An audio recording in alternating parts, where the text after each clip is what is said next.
যেখানে দর্শন হবে সেখানেই তাকে পিটিয়ে মেরে ফেলা হবে। মেরে 3.5 হাত মাটির নিচে তাকে দাফন করা উচিত। কোনো আইন আমাদের দরকার নাই।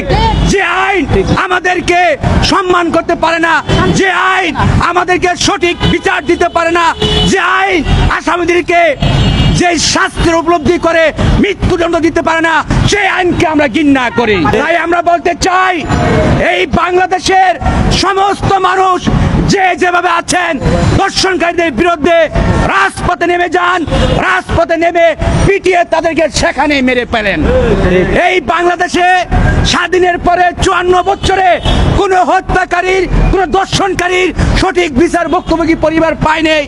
আরো 50 বছরের মধ্যে বিচার পাবে কিনা তাও সন্দেহ মনে হয়।